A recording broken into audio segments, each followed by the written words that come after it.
We have a weapon build for Samuel. We have pretty much another weapon build for Tick 93. And Bucky's going for a tension bow. Uh, he's a little bit behind in money, it looks like, because he's Hey, what's up, Paul Ferris? Oh, Ferris, what's up? Oh, Stimpy being caught out in the open. He goes down. Samuel pretty low. Nipmet trying to go I think for more Rick damage. Saber's also laughing at your concentration face, Tim. Me? Yeah.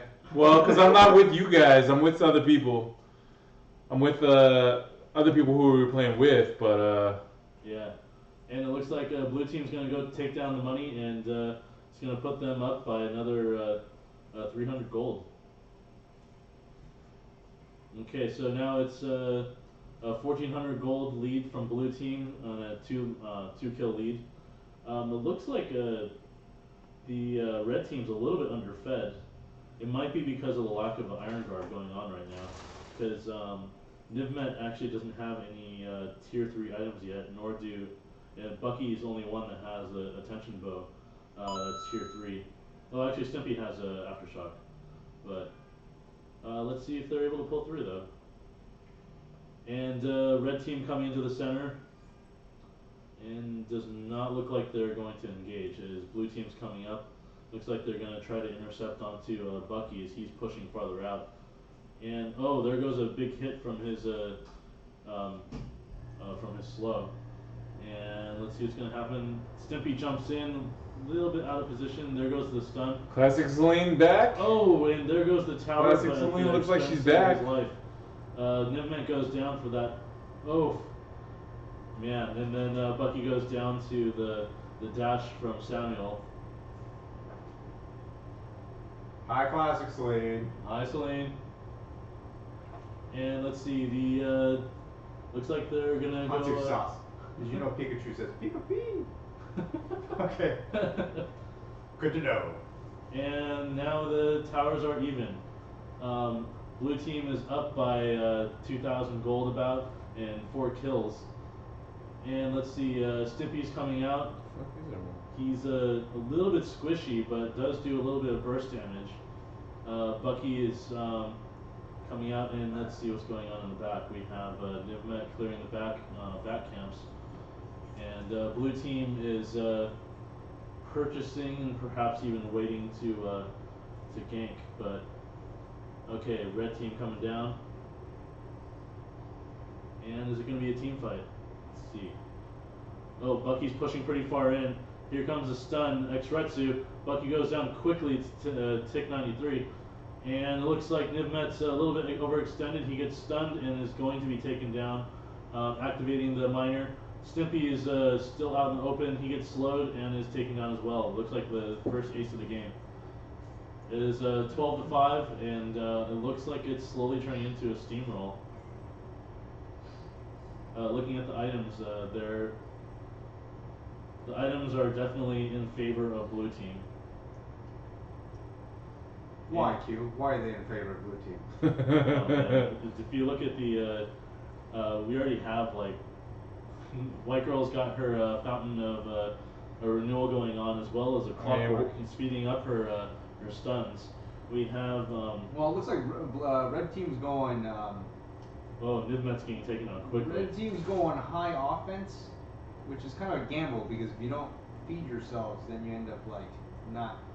Yeah. Then you end up having no support basically. So. Yeah. And interestingly, the Taka on the blue team actually has a fountain of renewal as well. It looks like he's actually there to help support Samuel. So, and he's actually got 2 tier 2 weapon items, which is interesting. Instead of trying to build towards a Sorrow Blade. And let's see. And meanwhile, we have a pretty typical build for the Vox. Vox is just going heavy weapon damage and attack speed. Oh man. Yeah, it looks like the range isn't quite there for red team, and Samuel's Vox is able to take out Bucky a little bit too quickly. Well, I think the hard thing was here was we knew that it would be one high elo player and two low elo players. But it's also we don't know what their true skills are for. We don't know what the true skills are. But the thing is the high elo player on like Nivmet like Nivmet's a high elo player, but he chose to go jungle, right? Yeah. He didn't go lane. Yeah, But so their he high elo didn't player go went lane, so that was kind of so unfortunately there's like kind of a mismatch. Yeah. In the lane basically. Yeah. Okay, so it's 18 to 5, 5,000 gold difference. It looks like this will be not quite game yet, but it's getting there.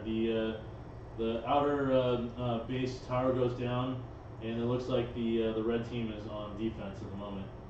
So ping's going out, and Stimpy is trying to go in for the kills, but is running a little bit low. Ping.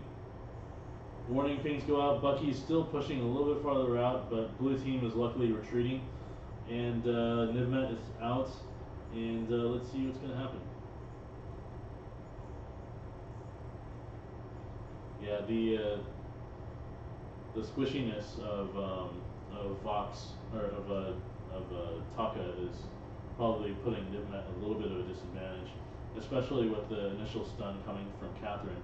Is they're able to lock Nivmet and basically kill him very quickly. You have two bursty characters coming from Vox and Taka, and it looks like blue team is setting up for an ambush. Stimpy is taking damage from ultimate from Samuel. Stimpy's taking the damage from Bucky. Is not able to get away, and Nivmet is able to make it to the other side and is trying to farm as best he can.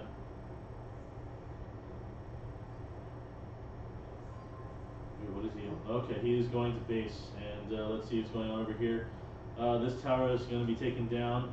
The white girl pulling aggro. Nivmet coming out. Looks like he's looking for the pain onto Samuel, but there goes the stun, and Nivmet's taken out. Stimpy lays down the stun onto Samuel. Samuel gets taken down. Nice. Oh, okay. White girl is on the last hits, and there goes to Bucky, and Tick 93 is gonna have to run away, and Bucky is trying to catch up. And it looks like Bucky's gonna disengage and go back to farm, as Stimpy is healing back in base. And let's see. Let's see if they're able to, no, they're not gonna come back from that, especially with like a 8,000 gold difference going on here.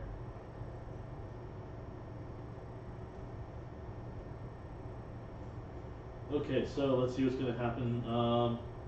Vox is putting out a ping on the center. They're possibly a question on Kraken. Okay, mine laid down. And let's see what's going to happen here. Red team's a little bit split up going up here. Nivmet's, I think he's pinging to come up to top. Samuel is coming up to engage. Box is popped, and blue team is oof. There's an extra red team on the Stimpy. Stimpy takes a lot of damage, has to pull out.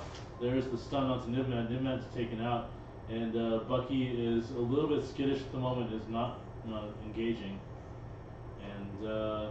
Let's see what's going to happen. We have Stimpy is pretty low, and he's going to base it back. And we have blue team, looks like they're heading towards Kraken, and indeed they are.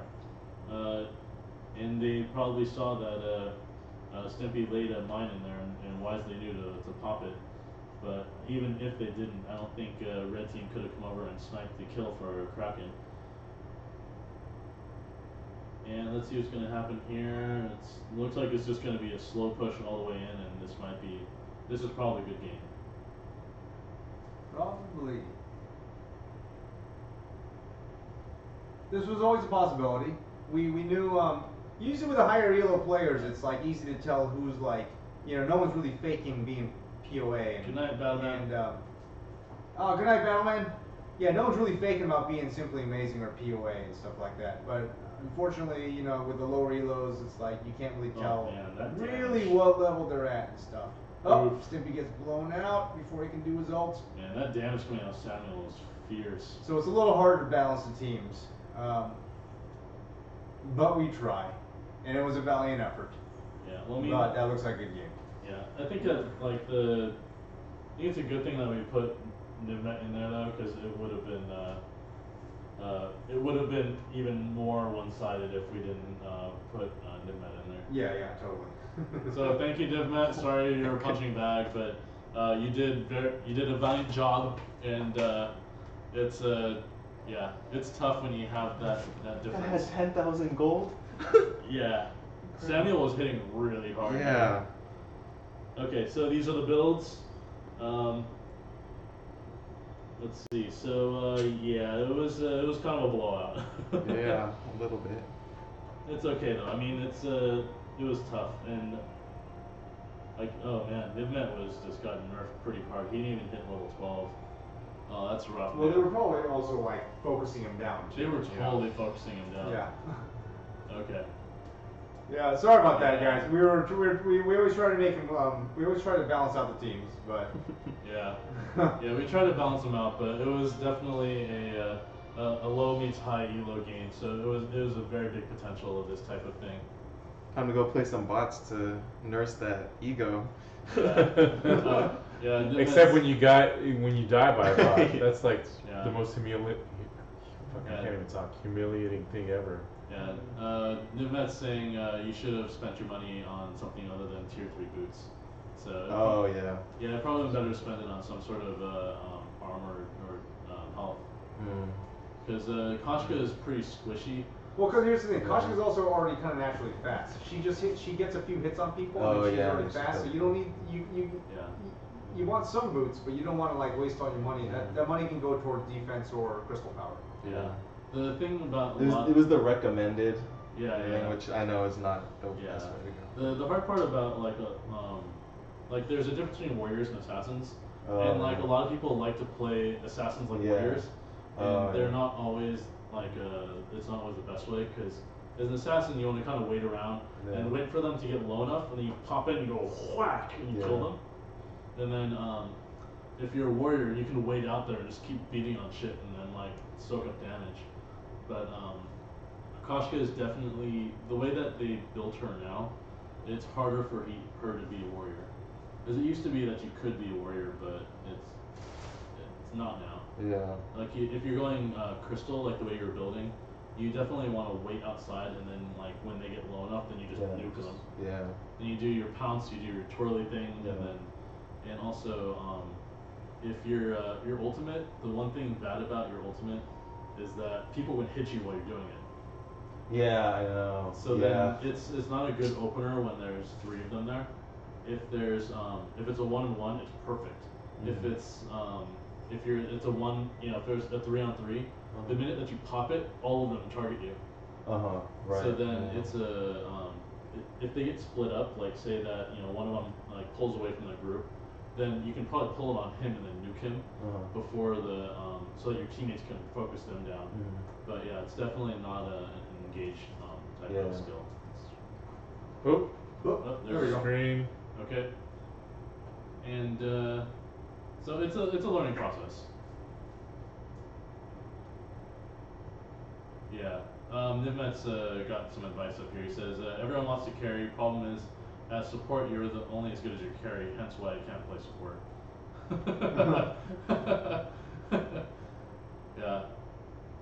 Yeah. And then Samuel's buying flares, and it's support. Like the playing support is tough. Koshka's done, man. Okay, so what are we gonna do now? I don't know. I want to get a balanced game in there. Should we try to do another? Let's try. Just ask if anyone's up for another game. But this time our point is to try to balance it. We'll jump in as necessary. Should we try to do a high elo game? Anyone really? Just ask who's up for a game? Okay. Who's up for one last game? How's your game going? Yeah, my teammate's getting mad at me How can you tell? because they're pinging me question marks. Yeah, Like, what the fuck? And it's like, Okay, dude, I who's up didn't for make one these last game? teams. Yeah. Also, I'm like hanging out with other people. This Yeah. isn't the most important thing that's going on right now for me. Yeah. But whatever, it's all good. Tick 93. He wants to say, okay, so